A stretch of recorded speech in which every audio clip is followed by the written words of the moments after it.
Salut, j'espère que vous allez bien. Je suis ravie de vous retrouver aujourd'hui pour un avis lecture. Aujourd'hui, je vais vous présenter tous ces livres que j'ai pu lire en octobre. Il y en a 7 et alors ça taille sévère dans la pile à lire d'automne puisqu'ils font quasiment tous partie de ma pile à lire automnale. Et nous allons tout de suite commencer avec La Foire des Ténèbres de Ray Bradbury. C'est publié aux éditions Folio dans la catégorie SF. Et ici, on nous promet une ville où quelques jours avant Halloween, la fête foraine s'est installée dans la ville de Greentown. Sauf que cette fête foraine est arrivée en pleine nuit dans un train mystérieux et que les deux protagonistes que l'on suit, donc deux enfants qui se nomment Jim et Will, savent qu'une chose sur elle, c'est qu'elle a de noirs dessins entre un carrousel qui tourne à rebours, une magnifique femme qui est coincée dans la glace et plein d'autres choses, notamment une salle remplie de glace. Telles sont les attractions de cette foire de cauchemar. Ici on nous dit dans le résumé, jouant sur les peurs de l'adolescent, Bradbury mêle poésie et surnaturel pour nous entraîner dans une terrifiante aventure. Je suis assez mitigée pour cette lecture, je l'avais pris parce que Ray Bradbury et j'avais adoré Fahrenheit 451 et je vous avoue que là je suis plus ou moins mitigée, c'est-à-dire que dans le résumé je trouve que c'est assez éloigné finalement parce qu'on nous parle d'une fête foraine avec plein de manèges alors qu'en réalité on voit juste la femme dans un bloc de glace la veille quand on annonce en fait l'ouverture de la fête foraine, mais sinon on se centre vraiment que sur le carrousel durant toute l'histoire et moi j'attendais un petit peu plus d'attraction finalement. On a tout du long une ambiance qui est très sombre, très brumeuse, mystérieuse, quasiment un petit peu dans le, pas le terrifiant, mais où on sait pas trop ce qui se passe et tout au long de l'histoire on avance à tâtons, où la peur et la mort sont personnifiées tout en étant à la limite du surnaturel, de la folie, de la réalité, tout en ne sachant pas trop à quel moment on est allé trop loin et à quel moment on peut encore ou pas revenir. J'ai aimé tout ce qui se joue au moment où on a des moments un petit peu d'hallucination, c'est-à-dire où on sait pas trop si on est dans le réel, dans la folie, dans l'imagination, dans le rêve ou dans le subconscient. Il y a plein de choses qui s'y jouent. Et par rapport à nos personnages principaux, moi j'ai beaucoup aimé le rôle que joue le père d'un de nos protagonistes. Mais hormis ça, j'ai trouvé que les autres personnages qui tournaient autour, c'est-à-dire qu'on avait donc nos deux enfants, le père, d'autres personnages de la fête foraine dont je ne vais pas trop vous en dire parce que sinon ce serait vous spoiler, mais après j'ai trouvé que à un moment je crois qu'on parle d'une voisine, enfin on tourne vraiment qu'autour du noyau de nos personnages et le reste c'est comme s'ils n'étaient là que pour le décor et j'ai trouvé ça assez dommage parce que la fête foraine on ne la voit pas du tout de jour que ça aborde, on la voit vraiment que de nuit avec nos enfants qui y vont, etc. Et je trouve ça limite dommage parce que ça aurait pu peut-être amener une autre dimension où peut-être les enfants auraient pu se dire mais qu'est-ce qui s'est passé, en fait on a complètement tout imaginé, on devient fou, enfin, on n'a pas beaucoup vu la fête foraine de jour et j'ai trouvé ça assez dommage finalement. Dans l'ensemble, c'est une lecture que j'ai bien aimée, mais je trouve qu'il me manque quelque chose et je ne saurais pas vraiment dire quoi, si c'est la fête foraine de jour pour amener un complément à cette histoire, si c'est vraiment des protagonistes avec d'autres personnages qui interviennent un peu plus, parce que là vraiment on tournait qu'autour, on a l'impression que tout le reste était brumeux, on voyait pas vraiment ce qui se passait au-delà de nos personnages. Ou est-ce que, je sais pas, il m'a manqué quelque chose, je voulais voir peut-être plus les attractions ou autre. J'ai trouvé que c'était bien, mais il me manquait quelque chose sans trop savoir, enfin sans vraiment réussir à mettre le doigt dessus. En tout cas pour la période automnale où les jours raccourcissent, où il fait nuit assez tôt, etc. Je peux quand même vous le conseiller parce que franchement on a quand même toute cette ambiance qui est assez angoissante, où on sait pas trop où on va, on sait pas trop où on se dirige. On est toujours entre la folie, la réalité, entre l'imagination et le réel. J'ai trouvé ça assez intéressant, même si pour moi vraiment, pour être vraiment hypée dans l'histoire, je vous dis, il m'a manqué un petit truc. Ensuite, je vais vous parler de Valkyrie de Federico Saggio, publié aux éditions Cavalier Seul. Alors, sans vous dire de bêtises, sinon je vais me faire taper sur les doigts par Evali. On est sur non pas un auto-édité, mais une maison d'édition que l'auteur a créée, je crois. C'est une saga en 5 tomes et j'ai pu enfin la débuter puisque je voulais d'abord clôturer d'autres sagas avant de la commencer. Mais depuis le temps qu'Evali me l'a prêtée, me la recommande et me dit quand est-ce que tu vas la lire, voilà, ça y est, je l'ai débuté, je l'ai commencé, je l'ai entamé et pour vous dire, ce tome 1, qui n'est pas réellement un tome 1 mais je vais vous expliquer, je l'ai défoncé, je crois qu'il n'y a pas d'autre mot. Ici donc on est sur le tome 3 mais un petit peu comme le préquel, donc en fait il est recommandé de le lire en premier, c'est pour ça j'avais eu une petite liste avec l'ordre dans lequel les lire. C'est un livre qui fait ici 240 pages quasiment. Autant vous dire que je crois que je l'ai lu d'une traite, enfin je l'ai pas lu d'un coup mais je l'ai lu en 2 fois. J'avais dû lire 20 pages au début et après je m'y suis mise et je crois que je l'ai dévoré le livre. J'ai vraiment adoré ce tome 1. si on peut dire que c'est un tome 1, où ici nous sommes plongés dans de la mythologie nordique. Je ne veux pas vous en dire plus vraiment pour le résumé, étant donné que il est assez long et que en plus c'est un tome 3, donc je sais pas si vraiment le résumé est bien pour débuter sans connaître rien d'autre, parce que là ça fait peut-être référence à ce qui s'est passé dans les autres romans, mais en tout cas vraiment c'est la mythologie nordique et c'est merveilleusement bien écrit, les personnages sont très bien construits, on est attaché avec eux, on est embarqué avec eux. Je peux pas non plus vous faire un avis lecture à rallonge parce que ce n'est qu'un tome 1, donc forcément il y a des choses à compléter, il y a des questions à répondre, etc. Et comme je vous ai dit, je l'ai lu d'une traite, il est pas non plus très long, c'est pas un roman de 500 pages, mais franchement j'ai vraiment adoré. Déjà la première chose qui m'a vraiment saisie, c'est la plume de l'auteur. Elle est poétique, elle est vraiment très belle, elle est fluide, elle est douce tout en étant vraiment... Enfin elle chante un peu à l'oreille. Elle a quelque chose je trouve où vraiment on sent que rien que dans l'écriture on est plongé dans cet univers là et pas un autre. Et ça vraiment je trouve que le vocabulaire se prête merveilleusement bien au décor, se prête merveilleusement bien au moment un peu historique, à tout l'environnement, je sais pas trop comment je peux dire, mais on voit vraiment que on n'est pas dans quelque chose d'actuel ou quelque chose de réel comme ça. Enfin vraiment je trouve que la plume va merveilleusement bien avec l'histoire, ça matche complètement. Dès le début on comprend vraiment le ressenti de nos personnages, on a des paysages qui nous sont dépeints qui sont absolument magnifiques. Je trouve que vraiment quand on survole certaines vallées etc, on le voit vraiment, on voit en fait ce que nos personnages voient sans qu'il y ait trop de descriptions, c'était pas trop contemplatif non plus. Il y a ce qu'il faut, c'est super bien dosé et pourtant ça nous jette des petites étoiles dans les yeux, moi je vous le dis. C'est tout ce que je peux vous dire pour ce tome-ci parce que ça s'est lu très vite et que j'ai encore 4 autres tomes qui m'attendent. Ça ne saurait tarder, j'espère vraiment enchaîner en tout cas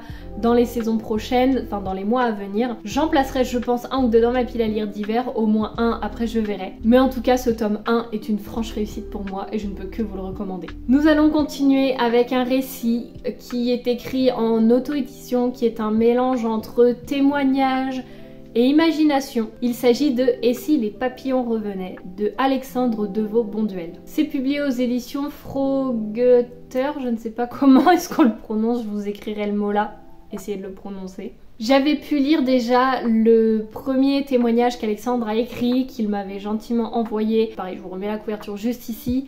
Et là, il m'a proposé il y a assez longtemps puisque c'était au mois d'avril, je vous l'avoue, et en fait il est resté dans mes mails et le texte s'est un peu perdu et quand j'ai fait un tri dans mes mails anciens j'ai vu ça, j'ai fait la honte, je l'ai toujours pas lu et du coup il m'a renvoyé la dernière version et tout. Donc j'ai pu découvrir ce témoignage qui est en fait donc une histoire inspirée de son témoignage mais tout en étant autour de personnages fictifs avec une famille fictive et des événements entre guillemets fictifs. Je veux dire c'est pas un témoignage pur mais c'est vraiment inspiré de son témoignage et quand on a lu son témoignage avant on le sent, enfin je veux dire on peut pas passer à côté. En fait c'est un mélange entre des faits réels et de l'ésotérique. Ça ne va peut-être pas parler à tout le monde, je pense qu'il faut...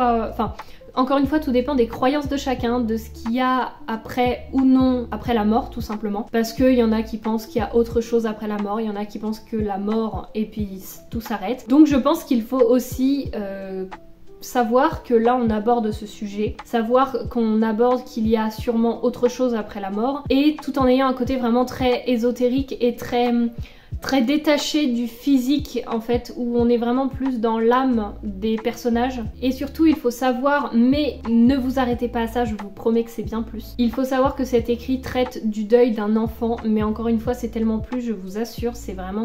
Faut pas s'arrêter à ça, c'est-à-dire que faut pas se dire ah oui mais moi c'est un sujet qui va trop me bouleverser parce que j'ai des enfants, enfin ça va au-delà de ça. On ne reste pas sur la souffrance en fait de l'être perdu, mais vraiment sur...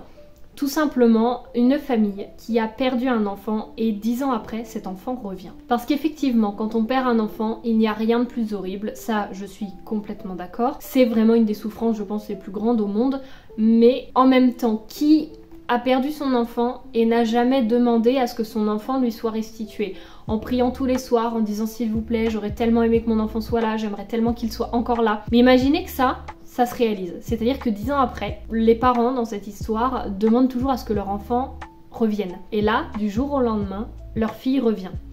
Elle revient dans le monde d'aujourd'hui, en ayant passé 10 ans à ne pas être là. Finalement, est-ce que réellement après tout ce temps qui passe, il n'y a pas quelque chose qui s'est réparé, il n'y a pas une routine qui s'est installée qui fait que c'est pas qu'on ne peut plus accueillir notre enfant, mais la société a changé, le monde a changé, on s'est construit en fonction de ça. Et finalement, on voit que si l'enfant revient, la cellule familiale, la dynamique de la cellule familiale est complètement bouleversée parce que tout simplement, la place de la fratrie, déjà d'une, c'est-à-dire que dans cette histoire, on y suit donc notre personnage qui est décédé, qui revient. Elle a un grand frère et une petite sœur, donc cette petite sœur qu'elle n'a jamais connue. Et là en fait elle arrive dans cette famille avec son frère qu'elle a connu étant petit, mais là du coup il est grand. Donc lui il se place en tant que protecteur, en même temps c'est bizarre, c'est bizarre de retrouver sa sœur comme ça. La plus petite, elle qui a grandi toute sa vie avec juste des souvenirs de sa sœur, elle la rencontre enfin, c'est un petit peu comme une idole si vous voulez, et là elle se dit ouais mais en même temps j'étais la seule fille de cette famille et là... elle me prend un petit peu ma place et en même temps, enfin, vous voyez, et le rôle des parents surtout, le rôle des parents de devoir gérer déjà cette fratrie et de retrouver son enfant disparu, de devoir gérer et ce deuil qui finalement se réinverse. Et est-ce qu'on peut réellement sans jugement redevenir de bons parents, enfin être de bons parents avec cet enfant où l'on va être forcément inconsciemment surprotecteur, de peur que l'enfant reparte, de peur qu'il arrive de nouveau quelque chose à cet enfant, pour protéger cet enfant, pour rattraper tout le temps perdu et sans le savoir malheureusement peut-être au détriment des deux autres. Et surtout, le plus important, quelle place cet enfant peut se faire dans cette famille, quelle place il peut se faire dans ce monde qui a avancé, qui a, il faut le dire, en 10 ans maintenant, ça change tellement. Imaginez-vous être même dans le coma pendant 10 ans et vous vous réveillez, mais je crois que ça ferait péter un plomb à n'importe qui. On est complètement perdu en fait. Donc la place que cet enfant peut peut-être réussir à se retrouver ou non, mais surtout, quel est le message de cet enfant qui revient ? Ici, vous l'aurez compris, on aborde vraiment la mort comme étant juste une étape et non pas comme une fin en soi, c'est-à-dire qu'il y a la mort mais il y a autre chose après. On nous montre vraiment que chaque événement se fait avec un certain équilibre qui se crée derrière et que si on revient en arrière, s'il y a quelque chose qui vient vraiment perturber cet ordre-là, tout l'équilibre peut basculer en une fraction de seconde. Surtout, moi, ce qui m'a vraiment frappé comme message à retenir dans ce livre et qui, je pense, pourrait aider n'importe qui en deuil ou ayant perdu quelqu'un dans sa famille ou quelqu'un de proche, c'est qu'il faut vraiment dans cette histoire penser l'être disparu comme un gardien, quelqu'un qui veille maintenant sur nous, qui nous protège, et surtout remercier la vie qu'il a eue et ne pas rester sur la souffrance de son décès. Parce que certes, on a les 5 étapes du deuil que vous devez connaître, je pense. Enfin, surtout avec les séries récentes qui sont sorties comme...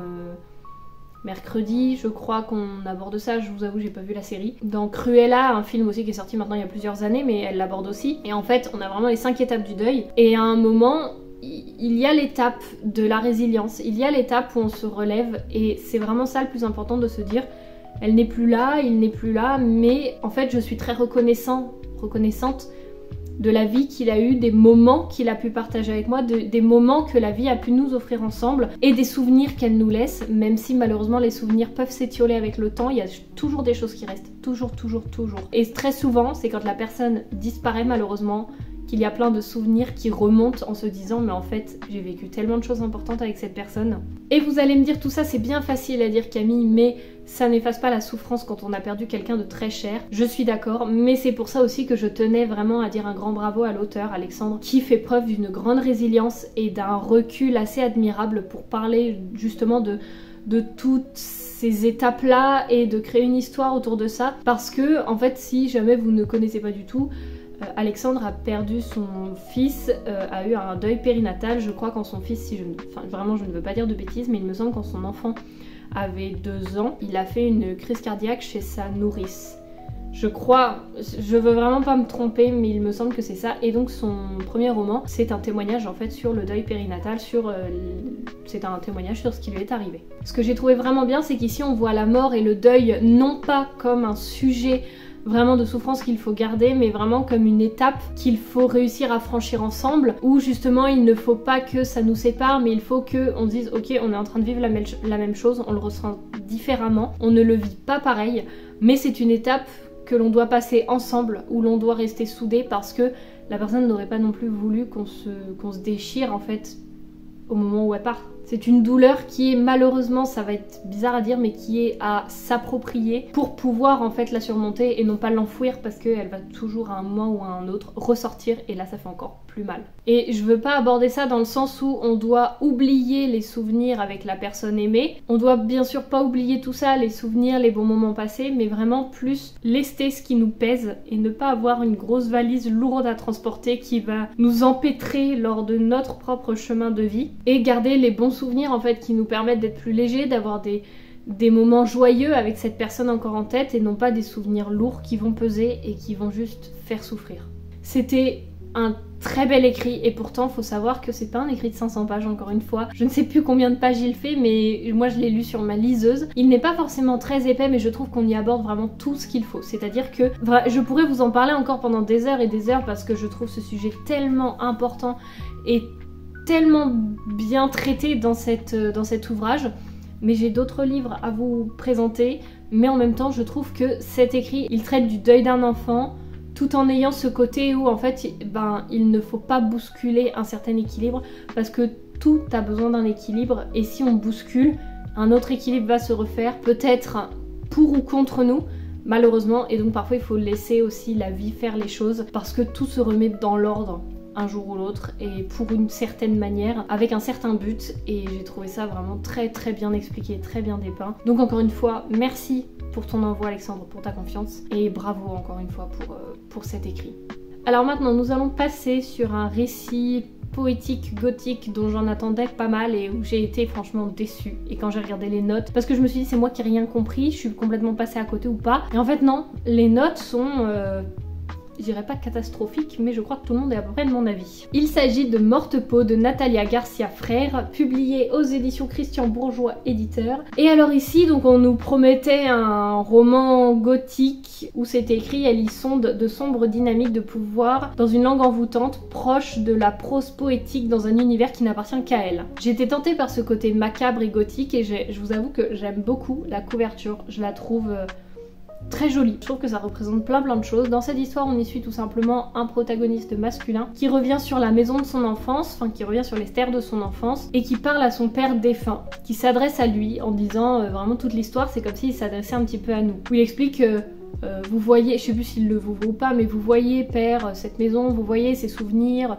vous vous souvenez de ça père, et en fait moi je me dis ça peut être vraiment un moment où notre personnage peut-être fait son deuil ou peut-être notre personnage échange des souvenirs et en fait, mais ça a été du démontage de la vengeance pure où ça a été bah vous êtes mort et de toute façon vous avez fait ça, c'est votre faute et puis vous avez cru que et puis hein, quand il s'est passé ça vous n'avez rien fait, mais ça déjà ça a été ça sur toute l'histoire. Alors j'ai trouvé ça hyper plombant franchement et pour moi je suis désolée mais là je vais pas vraiment trouver de choses positives à dire. Vraiment c'est une déception, c'est-à-dire que c'est trop flou, on n'a aucun fil rouge à cette histoire, je ne sais pas en fait où on va, je ne sais pas où on allait et je ne le sais toujours pas. On se perd souvent très facilement entre les époques parce qu'on a notre protagoniste aussi qui parle actuellement et parfois il donne des souvenirs d'enfance et parfois on le revit quand il était enfant dans cette maison, mais on sait pas si c'est des souvenirs ou si c'est qu'on le revit, enfin c'est très flou en fait. Et c'est très bizarre, vraiment, autant l'époque du présent que du passé. Et comme je vous dis, cette relation entre cet homme et son père, c'est vraiment quelque chose de très amer, de très âpre. Bah c'est de la vengeance en fait. Il y a une haine qui est véhiculée, il l'accuse de tout. Mais en même temps on a un personnage qui est très bizarre. À un moment il exprime quasiment dès le début, il revient donc sur la maison familiale et il y a un des hommes, parce qu'en fait dans cette histoire on a deux hommes qui sont arrivés dans cette maison, qui ont été hébergés par la famille quelques jours et en fait ils ont commencé à prendre possession des lieux etc. Mais excusez-moi mais en fait on a vraiment une description de deux hommes qui sont gras, de vraiment deux hommes sales, deux hommes voilà avec les cheveux gras, des hommes vraiment dégoûtant, on n'a pas vraiment plus de description que ça, on sait pas ce qu'ils viennent faire dans cette maison, on sait pas vraiment s'ils veulent virer cette famille, on sait pas trop ce qui se passe, la mère elle est passée pour folle, alors il la laisse un peu dépérir dans une pièce, enfin c'est très bizarre. Il y a des personnages féminins aussi, je ne sais pas, j'ai pas réussi à comprendre si c'était les sœurs de notre protagoniste ou des bonnes de la maison, je suis un peu perdue. Et donc quand il revient sur cette maison, donc il y a un des deux hommes qui est toujours dans la maison qui arrive, et là notre protagoniste surine dessus. Et il exprime qu'il aime cette odeur de cuivre et cette chaleur dans son pantalon et que ça le rassure et que, et que quand il était petit, il avait son pot de chambre à côté, qu'il aimait bien le garder dans sa chambre avec l'odeur. Enfin, c'est très bizarre, c'est très... Je vous avoue que j'ai pas compris en fait le pourquoi du comment. C'est glauque, c'est dégueu pas dans le sens... dégoûtant en mode c'est des tripes ou c'est voilà, non, dégueu en mode c'est dégueu, c'est pourquoi y a pas de raison. Et je vous avoue qu'il y a eu des mots aussi qui étaient très vulgaires, enfin je vais pas vous le dire, mais dès le début à un moment il exprime, comment vous le dire de manière polie, il exprime que son père qui est enterré, à un moment il lui dit ça se trouve t'as des asticots qui te rentrent dans la bouche et dans le et puis il y a des descriptions qui sont très franches, très crues et il n'y a même pas de raison, c'est très bizarre. Alors au début je me suis dit bon c'est peut-être un style un peu coupant, on verra ce que ça donne, mais en fait il y a pas de... J'ai l'impression que c'était juste plein de trucs qui se mettaient les uns avec les autres mais sans vraiment s'imbriquer ensemble. Comme un puzzle où on aurait mis toutes les pièces et voilà. C'est-à-dire qu'on n'a pas fait le puzzle. Enfin vraiment c'était trop flou, trop brumeux, j'ai pas saisi. Et quand j'ai regardé les avis, je crois sur Livre Addict, je sais plus si c'était sur Livre Addict ou sur un autre site, mais vraiment la plupart des gens étaient plutôt d'accord avec ce que je dis. Et il faut savoir qu'il était dans le fascicule dont je vous avais parlé dans une vidéo. Je l'ai toujours d'ailleurs, je vais vous montrer. C'était celui-ci, c'est une librairie qui est proche de chez moi. La rentrée littéraire 2021, s'il ne restait que 100 livres. Je vous avoue que du coup, il était dedans, c'est pour ça qu'il m'a donné envie de le lire tout simplement. Et là je me dis, pourquoi... Enfin, s'il n'en restait que 100, moi c'est pas lui que j'aurais choisi. Après encore une fois, les goûts et les couleurs ne se discutent pas. Il y en a qui, je pense, ont aimé ce livre et peut-être qu'il faut vraiment avoir le truc de cet univers-là. Moi j'avoue que je l'ai pas eu, je suis complètement passée à côté. Allez, après tout ça, on va enchaîner avec une petite fantaisie orientale. Petite, je vous dis ça, c'est une pavasse. Après un an, j'ai enfin lu le tome 2 de La Cité de Laiton, donc la saga de Daevabad. Ici, c'est le Royaume de Cuivre. C'est écrit par S.A. Chakraborty et publié aux éditions de Saxus. J'ai adoré, je vais pas dire que j'ai pas grand chose à vous en dire, mais en fait on a lu le tome 2, actuellement on est dans la lecture du tome 3, parce qu'on le lit en lecture commune avec Evali. J'adore. C'est merveilleusement bien construit. Je trouve que, moi qui n'avais pas fait de résumé spoilant, parce que parfois je me fais des résumés spoilants pour ne pas me perdre quand je sais que je vais mettre un peu de temps à lire entre le 1 et le 2, ou que le tome d'après n'est pas sorti et qu'il n'est pas annoncé tout de suite. Mais je vous avoue que là, en fait, ce qui est très bien, au début on a vraiment une liste des personnages avec qui fait partie de la famille royale, qui sont par exemple Ghassan, roi du royaume magique, défenseur de la foi, Muntadir, fils aîné de Ghassan, etc. On a vraiment les différentes nations, je sais plus si c'est comme ça, avec les Éphrites, les Chafides, les Naïdes, et là vous allez vous dire qu'ils étaient quoi. Faut lire le livre, c'est les différentes, je sais pas, les différentes... c'est pas les différentes races de personnages, mais les différentes natures, les différentes nations. Et là on a une carte juste ici, et après on a une bonne pavasse à lire, il faut dire ce qui est, mais j'ai adoré. On alterne toujours avec les différents points de vue de nos personnages, il se passe plein de choses encore où vraiment, disons qu'on a à chaque fois un espèce de prologue avant l'histoire qui revoit un peu le point de vue de chaque personnage, un petit peu où est-ce qu'ils en sont. Et en fait c'est bien dépeint parce que c'est-à-dire que quand on se souvient pas, ça nous fait comme un petit rappel de où est-ce qu'ils en sont, qu'est-ce qu'on a suivi dernièrement et qu'est-ce qui allait se passer. Mais sans que ce soit vraiment écrit. Parce que par exemple dans le tome 3, nous vu qu'on l'a enchaîné, on sait ce qui se passe, enfin on n'a pas besoin entre guillemets de ce rappel. Mais il est quand même important de le lire parce qu'on a un peu nos personnages qui, je sais pas, si ils viennent de subir une attaque, ils vont se réveiller, se dire... Elle a vraiment fait ça, il s'est passé ça, il faut que je fasse ça. Enfin vous voyez en fait, c'est-à-dire que c'est un chapitre qui est essentiel, même quand on se souvient de tout, mais qui est très important parce qu'il revoit un peu la situation actuelle, où on en est et où est-ce qu'on s'en va. Et donc ça j'ai trouvé ça super. Les couvertures sont toujours aussi belles. Je vais pas trop m'attarder dessus parce que je pense que la vidéo va être déjà assez longue, mais en tout cas, fantaisie orientale adulte d'une richesse Nos personnages, enfin nos 3 protagonistes que l'on suit sont vraiment avec des caractères très différents. On les apprécie, on aime les suivre, il se passe 1001 choses et sans pour autant nous perdre, c'est-à-dire qu'on a vraiment plein de dynamiques. Des dynamiques par moments plus calmes, des choses qui se passent par moments où vraiment on va plus enchaîner les événements, mais on n'est jamais perdu. Vraiment, moi je n'ai jamais été perdue. Il y a des choses où parfois je me disais ah mais oui c'est vrai qu'on a vu ça dans le tome 1, mais disons qu'on n'est pas largué. Si vous avez lu le tome 1 et que comme nous vous avez mis longtemps et que vous ne vous êtes jamais décidé à lire le tome 2, c'est le moment parce que encore une fois, je trouve que c'est une fantaisie orientale qui déjà sort de tout ce qu'on peut lire. Je crois que c'est la deuxième, en saga, c'est la deuxième fantaisie orientale que je lis. J'avais lu en premier Le Faiseur de rêves, que j'avais adoré aussi vraiment. Mais celle-ci, je trouve qu'elle est encore plus adulte et que, enfin, c'est une trilogie qui pour moi est géniale.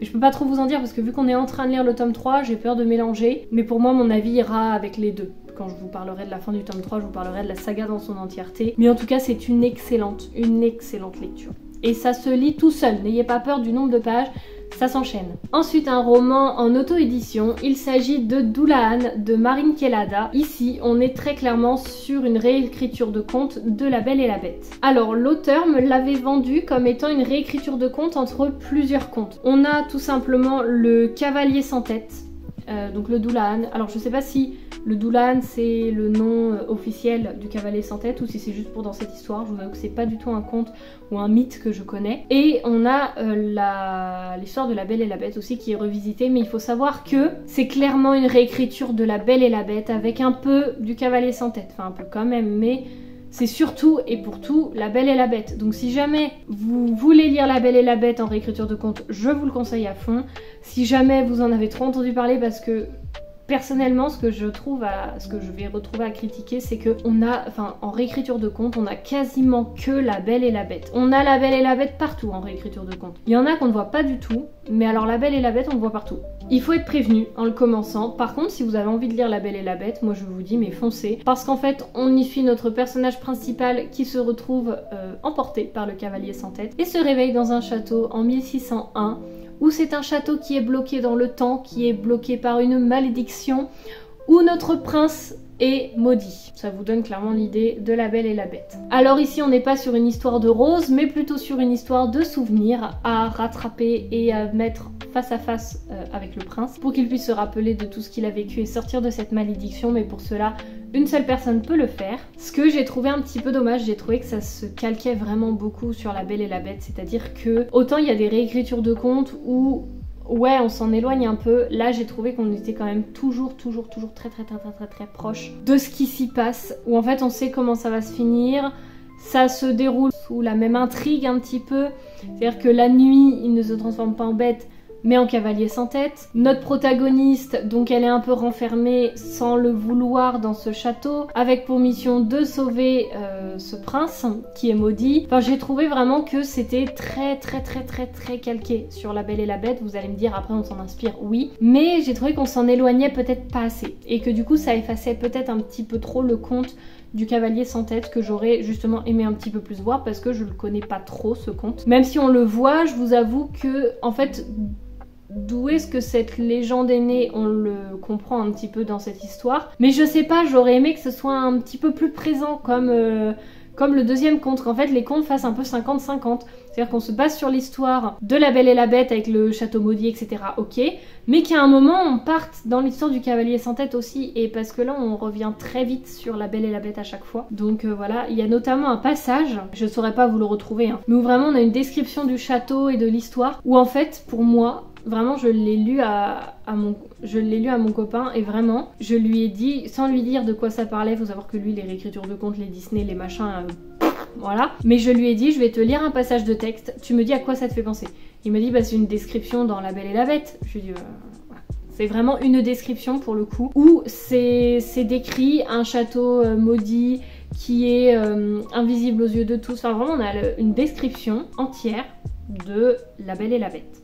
Et là je me suis dit c'est pas possible, c'est trop calqué. Donc j'ai trouvé ça dommage, mais parce que moi je m'attendais pas non plus à une réécriture de La Belle et la Bête, c'est pas forcément ce que j'avais envie de lire dans la majorité. Et donc bon, après comme je vous dis, je pense que si vous voulez lire une réécriture de La Belle et la Bête, ça peut totalement matcher. Parce que nos personnages, ils sont quand même attachants, il faut dire ce qui est. J'ai passé un bon moment de lecture dans l'ensemble. Il y a quand même des belles descriptions. On a le château avec les douves. À un moment, elle est en haut dans une fenêtre et on a vraiment toute la description de tout ce qu'on voit. Quand elle est en bas et qu'elle observe le château, qu'elle essaie de chercher de quelle fenêtre elle vient de s'échapper, c'est pareil. Enfin, je trouve qu'on a des très belles descriptions, que l'auteur s'est très bien débrouillé pour en plus écrire en auto-édition. On a des personnages secondaires qui sont bien construits, qui apportent chacun leur touche à l'histoire. Enfin vraiment j'ai trouvé que c'était une belle histoire parce qu'en plus nos personnages secondaires ne sont pas tous ce qu'ils paraissent être. C'est-à-dire que là on a quand même un petit truc, on s'éloigne de La Belle et la Bête, où La Belle et la Bête en fait les serviteurs sont tous gentils, après ils se retransforment etc. Ils sont là vraiment pour aider Belle, pour aider la Bête etc. et pour se sauver eux-mêmes. Là on a quand même des dessins un peu plus sombres, mais je vous avoue que c'est quand même un écrit qui nous fait voyager entre l'historique, le réel et l'imaginaire, qui est quand même bien construit. Tout ça, il y a quand même un bon fil conducteur qui est bien tenu. Donc encore une fois, j'ai passé un bon moment. Moi qui ne souhaitais pas lire vraiment une réécriture de La Belle et la Bête, du coup ça m'a un peu freinée. Mais si vous y allez en sachant que vous allez retrouver une réécriture de La Belle et la Bête, moi je vous dis foncez, cette lecture va vous plaire. Et en plus, ce qu'il faut dire, c'est que c'est de l'auto-édition, donc très important de soutenir l'auteur. Et elle fait également d'autres livres qui sont absolument magnifiques, les couvertures sont magnifiques. Mais je vous avoue que moi j'ai acheté que celui-ci parce que les autres en fait c'est de la romance ou de la romantasy. Donc je lui ai dit en fait quel est le roman que vous pouvez me conseiller, sachant que je n'aime pas les romances quand c'est vraiment trop prédominant dans l'histoire, quand c'est de la romantasy c'est pas mon truc. Donc elle m'a dit je vous conseille celle-ci. Bon effectivement je comprends, c'est-à-dire qu'il y a de la romance, mais c'est pas l'intrigue principale non plus. Même si bon, on s'en doute un petit peu quand on connaît l'histoire de base. Mais du coup, je n'irai pas vers ces autres livres parce que c'est que de la romantasy, la romance, etc. Mais si ça peut vous intéresser, elle présente vraiment de très beaux objets libres. Accrochez-vous, il ne me reste plus qu'un livre à vous parler et ça a été une merveilleuse lecture. Je vais essayer de pas trop m'attarder dessus parce que je ne veux pas en dire trop non plus. Il s'agit de Murmure de l'ombre de Johanna Zahir et ici, on est aussi sur un auto-édité. J'ai adoré. J'ai adoré. Mon fournisseur officiel qui n'est autre que mon père me l'a donné en me disant il est sympa, tu verras, tu le liras. Et en fait j'ai adoré, c'était trop bien. Donc dans cette histoire, c'est écrit « Alors qu'il s'est lancé à la recherche de sa petite sœur disparue, Josh se réveille dans un hôpital psychiatrique. Son univers bascule lorsqu'il rencontre son médecin, Dr Lauren Chokan, qui lui apprend que cela fait maintenant 2 ans qu'il est interné au sein de l'établissement. Dépourvu de tout souvenir et accusé de meurtre, Josh va tout mettre en œuvre pour prouver son innocence et retrouver la trace d'Elise. Entre réalité et imaginaire, l'enquête ne fait que commencer. Et c'est écrit un thriller psychologique troublant. C'est excellent.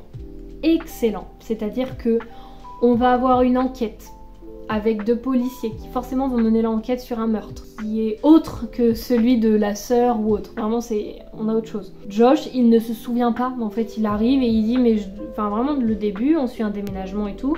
Le lendemain, il se dit, mais enfin, je sais. Par contre, j'ai pas trop compris si c'était leur mère ou juste une dame qui s'occupait d'eux. Elle dit, tu ne vas pas bien, il faut que tu te fasses interner et tout. Et en fait, elle interne la sœur. Enfin, au début, c'est assez flou. Et il se dit, mais du coup, faut que j'aille récupérer ma petite sœur dans cet hôpital psychiatrique. Il y va.